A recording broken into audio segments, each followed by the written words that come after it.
All right, so today we're going to be looking at some seriously cool AI Oh, stuff. yeah. We're taking a look at a video from the AI Revolution YouTube channel. Okay. It's called Google's New AI is Recreating the Whole World to Unlock Superhuman Intelligence. Wow. So basically, Expert. Google's trying to build an AI that can understand our world as well as we do, Really? maybe even better. That's a bold ambition, Yeah. to say the least. I mean, think Oh, about all the intricate details that make up our reality, right. the laws of physics, the Mhm. complexities of human behavior, the endless variations in our environment. Yeah. Building an AI that can grasp all of that, Yeah. that's a monumental challenge. Yeah. And they're calling it world simulation. Okay. Basically, it's like feeding the AI a massive dose of reality Hmm. through tons of data, video, audio, sensory information, Oh, wow. the whole shebang. The whole 9 yards. Yeah, and they're hoping that the AI can learn to predict how things work in the real world just by studying this data. That's fascinating. Yeah, So it's like they're trying to create a virtual copy of our world and then let the AI loose in it to see what it can learn. exactly. And the key here is that Google's betting big on the scaling hypothesis. Right. The idea that if you just keep feeding AI models more data and increase their processing power, Yeah, they'll eventually become incredibly intelligent. right. It's sort of like how our brains work. We learn from experience, Yeah, from all the data our senses collect. so more is better.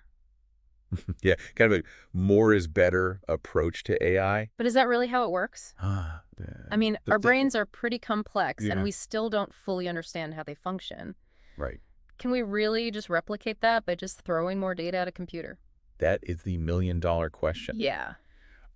Some experts believe that simply scaling up existing AI models will only get us so far.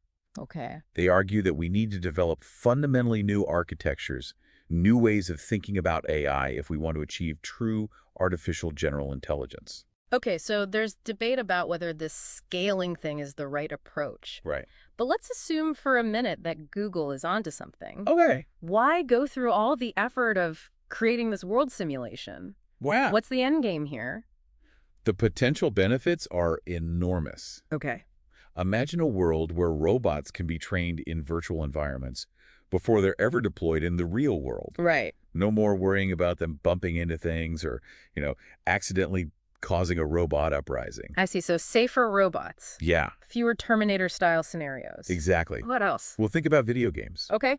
They could become so realistic that it's like stepping into another dimension. Right. And beyond entertainment, we could use these simulations for scientific research, Oh, okay.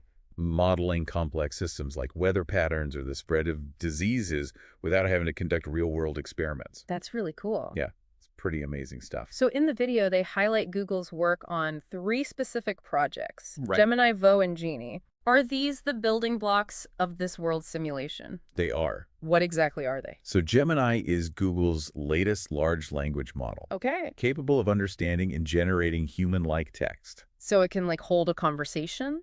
In a way, yes. Yeah. Imagine it as the brain of the simulation processing information and making decisions. So Gemini is the brains. You could say that. What about the other 2? Well, Vo is a video generation tool. Okay. It can create incredibly realistic video content, Okay. which would be essential for building visually immersive simulations. Right. So think about how real those video game graphics could be. Exactly. Wow. It's mind-blowing. Okay. So we've got brains, we've got visuals. Where does Genie fit into all of this? Genie's the architect. Okay. It can create entire 3D environments from simple prompts. So I could be like, I want a city that looks like this, and it would just build it. Yeah, essentially you can just describe what you want, and Genie could build it in a virtual space. Wow. It's pretty amazing. So Google's combining this powerful language model with tools that can generate hyper-realistic videos and build 3D worlds on demand. Yep, that's the idea. It's starting to sound like they're building a whole virtual universe. And that's what makes it so fascinating. Yeah. By bringing these different technologies together, Google is trying to create an AI that can not only understand the world, but also interact with it in a dynamic and creative way. It makes you wonder if we're on the cusp of something truly revolutionary. It really does. But before we get too carried away, Yeah, there are some serious questions to consider. of course. How do we ensure that this kind of technology is used responsibly? That's a big one. And what are the implications for society as AI becomes more and more integrated into our lives? Those are excellent questions. Yeah. And they're ones that we need to be thinking about carefully. Right. As AI becomes more sophisticated, we need to be mindful of potential biases Yeah. and ensure that these systems are developed and used in a way that benefits everyone. Absolutely. The potential of AI is immense, It is. but it comes with responsibilities. Definitely. We need to be having these conversations now to make sure we're shaping the future of AI in a way that aligns with our values. I couldn't agree more. The future of AI is not something that's predetermined. Right. It's something we actively create through the choices we make today. And part of that is understanding the potential risks and challenges, Absolutely. as well as the incredible opportunities. For sure. Well, there's a lot of buzz around a potential update to Google's Gemini model. Oh, yeah. Have you heard about this? I have. Something they're calling Gemini 2.0 Flash Thinking Expanse Explore 123. Flash thinking. Yeah, it seems like it might be launching soon, possibly even between January 23rd and 25th, 2025. Oh, wow. Have you heard anything about this? Yes, there have been some interesting rumors circulating, But what? particularly after that Google Hackathon livestream where some internal documents were briefly visible. Oh, really? While the details are still murky, Flash thinking seems to be all about making AI think and react much faster, Oh, wow. which would be a game changer for these real-time simulations. Hold on, Flash Thinking. What exactly does that mean? It's a catchy name, that's for sure, Yeah. but it points to a significant advancement in AI processing speed. Okay. Imagine an AI that can make complex decisions in a fraction of a second, reacting dynamically to changing conditions within a simulated environment. So it's not just about understanding the world, No. but about responding to it in real time, Exactly. almost like how we humans do. Precisely. And that's a pretty big leap, isn't it? Absolutely. If the Gemini 2.0 lives up to the hype, it could be a major breakthrough in AI development. Speaking of big leaps, this video mentions a job posting from Google for a research engineer world modeling. Interesting. You're literally talking about building a dynamic 4D map of reality. Wow. What exactly does that entail? It's a glimpse into just how ambitious Google's plans are. Yeah, They're not just building a static model of the world, right. they're aiming for something far more dynamic. So it's like a living, breathing virtual world. Yeah, imagine a virtual world that constantly evolves and changes, just like the real one. That's the scale they're operating on. And to pull this off, they're looking for someone to tackle some pretty daunting challenges. Oh, I'm sure. This job description mentions things like training simulators at a massive scale, defining and measuring something they call physical intelligence. Physical intelligence Yeah, and integrating all of this with a multimodal language model. is a tall order, for Yeah. sure. Yeah, it is. But if they can crack these challenges, the possibilities are truly mind-boggling. So it seems like Google is going all in on this world simulation idea. It seems that way. But they're not the only ones making big moves in the AI space. Right. Microsoft is also making a play. Absolutely. And this competition could be a major driving force behind all these rapid advancements we're seeing. Competition often breeds innovation. Yeah. Both Google and Microsoft are pushing the boundaries of what's possible. And that's ultimately a good thing for the advancement of AI. It's exciting to see how this all plays out. It is. But before we get too lost in the world of virtual simulations, Okay. I want to bring us back to the real world for a moment. Okay. Specifically to Google's recent move to make AI features free for all workspace users. Interesting. What's behind this strategy? Well, it's a strategic move for sure. Okay. By making AI tools more accessible, Google is aiming to increase user adoption and solidify its position in the market. Okay. And it's not just about attracting individual users, it's about getting businesses on board as well. So it's a bit of a land grab? You could say that. Get as many people using their AI tools as possible, kind of like a way to establish dominance in this emerging field. Yeah, essentially. But how does making AI more accessible connect to this whole world simulation project we were talking about earlier? That's a great question. Uh-huh. It all comes back to data. Okay.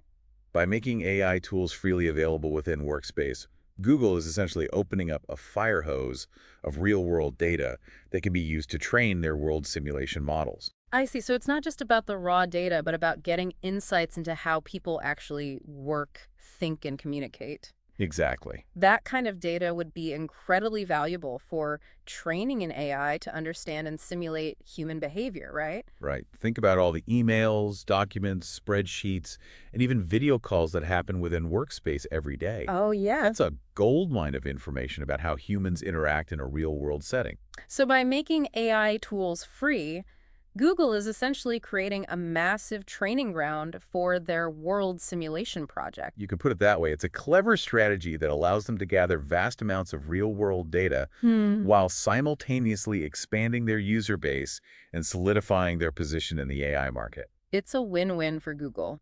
It seems to be. But is it a win-win for the rest of us? That's a question we'll have to explore further, Yeah, definitely something to think about. for sure. But we'll save that conversation for another time. Sounds good. So we'll dive more into that in part 2 of our deep dive. I'll look forward to it. Yeah. Yeah, it's a fascinating intersection of, strategy and technological advancement. Yeah. And let's not forget, Google isn't operating in a vacuum. Right. Microsoft is also making significant strides in AI, Yeah. particularly with their recent launch of a free version of their AI assistant. Right. This competition is likely fueling the rapid pace of innovation we're witnessing. Yeah, it's like an AI arms race. Yeah, But instead of stockpiling weapons, they're amassing algorithms and data. exactly. And we, the users, are kind of caught in the middle, but in a good way. Hopefully in a good way. Yeah. It seems like everyone's trying to outdo each other, Right. which ultimately benefits us Yeah. with more powerful and accessible AI tools. For sure. Yeah. But how does this all tie back to the concept of world simulation? I mean, how does having lots of people use email and spreadsheets help an AI learn about physics and the real world? Well, it's about bridging the gap between the digital world and the physical world. The data collected from Workspace users, while seemingly mundane, Yeah. provides valuable insights into human behavior, decision-making, and communication patterns. Right. This data, when combined with Google's world simulation efforts, could lead to AI systems that not only understand our world, but also anticipate and respond to it in a more human-like way. It's like they're trying to teach the AI common sense. Yeah, exactly. Like that intuitive understanding of how things work in the real world that we humans often take for granted. Right. But building that kind of common sense into a machine, Yeah. that's got to be a challenge. It's one of the grand challenges in AI research. Yeah. Humans develop common sense through years of experience interacting with the world and learning from our mistakes. Right. Replicating that process in a machine is incredibly complex. Yeah. But by combining massive data sets of human interactions with realistic simulations of physical environments, Google is taking a significant step towards that goal. And to think, just a few years ago, the idea of an AI understanding the physical world as well as we do seemed like science fiction. I know, it's amazing how quickly things are progressing. Yeah, and now it feels like we're on the verge of a major breakthrough. It really does. But all this progress, this incredible potential of AI, it's also a bit daunting, isn't it? It certainly raises important questions. Yeah. As we move closer to creating AI systems that can understand and interact with the physical world, Right. we need to think carefully about the implications for society. Yeah. How do we ensure that these technologies are used responsibly and ethically? Right. How do we prevent potential misuse? Yeah. Are there going to be regulations? Possibly. Yeah. These are not just technical questions, they're philosophical and societal questions. Well said. And if we circle back to Google's job posting for research engineer world modeling, Yeah. it seems like they're aware of the enormity of the task. I mean, training simulators at massive scale, figuring out how to measure something they call physical intelligence. Integrating all this with multimodal language models, it's almost overwhelming. The job description itself is fascinating. Yeah. It highlights the key challenges Google is grappling with. Right. Defining and measuring physical intelligence is a particularly intriguing concept. Yeah, what does that even mean? What does it mean for an AI to truly understand the physical properties of objects, the forces at play, the way things move and interact in the real world? Yeah, I imagine it's like trying to teach a computer to understand intuition. Yeah. Or those gut feelings we have about how things work. Right. Like, if I drop this pen, I know it's going to fall to the floor. Right. I don't need to calculate the gravitational pull or the air resistance. I just know. Precisely. It's about replicating that intuitive understanding of physics, of cause and effect that we humans possess. Right. And the job description hints at a possible approach. Okay. They mentioned the bitter lesson of AI research. The bitter lesson. What's that all about? Well, it's a concept that suggests Simpler AI methods that can be scaled effectively often outperform more complex hand-engineered solutions. Okay.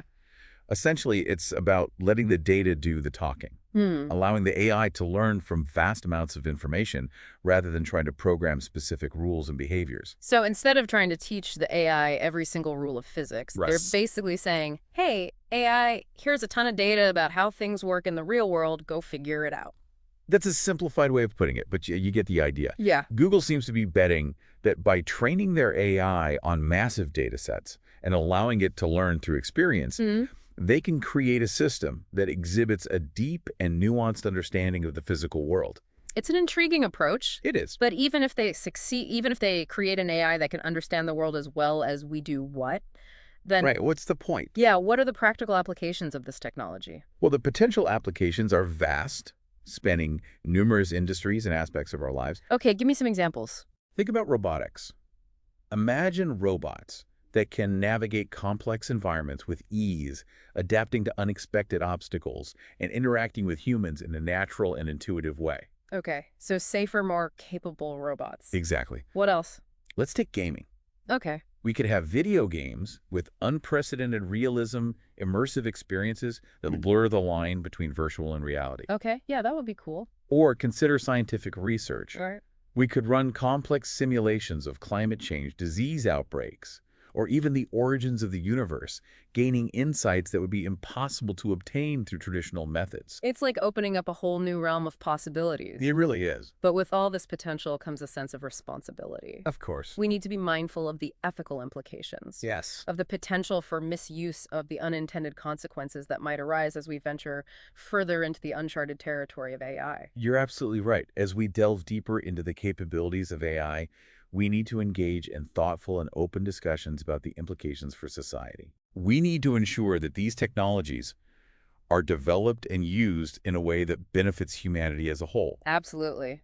It's a lot to consider. It is, but it's an exciting time to be alive. It really is. We're witnessing history in the making. We are, and it'll be interesting to see where it all leads. Yeah, it's kind of like we're walking a tightrope, Yeah, pushing the boundaries of what's possible, right. but also, considering the ethical implications. It's That's all like right. we're standing at the edge of a new frontier, Yeah, and we need to proceed with both excitement and caution. I agree. And it's important to remember that we're not just passive observers in this, technological revolution. Right. We have a role to play in shaping the future of AI. Okay, so how do we do that? Well, How do we ensure that AI serves humanity's best interests? it starts with education, Okay. with understanding how these technologies work Yeah. and the potential impact they can have on our lives. Right.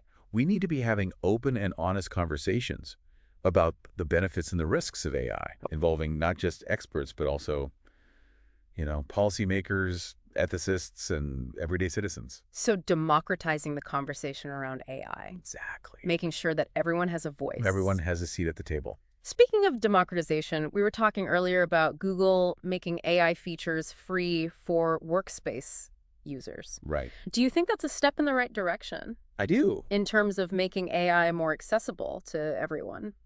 I think it has the potential to be a very positive step. Okay. By lowering the barrier to entry, more people can experiment with AI tools, learn how they work, and start thinking about, creative ways to use them. Right? It could lead to a wider adoption of AI across various industries and sectors, Yeah. potentially leading to new innovations and solutions to some of the world's most pressing problems. It's like giving people the keys to a powerful new toolbox. Yeah, a toolbox for the future. But with great power comes great responsibility. Always. We need to make sure people know how to use these tools responsibly and ethically. Absolutely, and that's where education and open dialogue come in. Yeah. We need to equip people with the knowledge and critical thinking skills to navigate this rapidly evolving technological landscape. Right. It's almost like we need a new kind of literacy, an AI literacy. I like that AI literacy. It's Yeah. about empowering people to not just be consumers of AI, Right. but also active creators and shapers of this technology. So as we wrap up this deep dive into Google's world simulation project and the broader landscape of AI development, Yeah. what's the one key takeaway for our listener? Well, I think the biggest takeaway is that we're at a pivotal moment in the evolution of AI. Okay. We're witnessing incredible advancements. Yeah. but we also need to be mindful of the potential challenges and implications. So it's a time for both excitement and reflection. Absolutely. We're on the cusp of a new era, and it's up to all of us to shape the future of AI in a way that benefits humanity. Well said. The future of AI is not predetermined. Right. It's something we actively create through the choices we make today. So stay curious, stay engaged, and keep exploring the endless possibilities of this incredible technology. Couldn't have said it better myself. And remember, it's not just about the algorithms and the data. Yeah. It's about the human element, about our values, our creativity, and our shared responsibility to guide AI towards a future that benefits everyone. That's a great point. The future of AI is ultimately a human story. And it's a story that's still being written. Exactly. But until next time, keep learning, keep exploring, and keep diving deep into the fascinating world of artificial intelligence.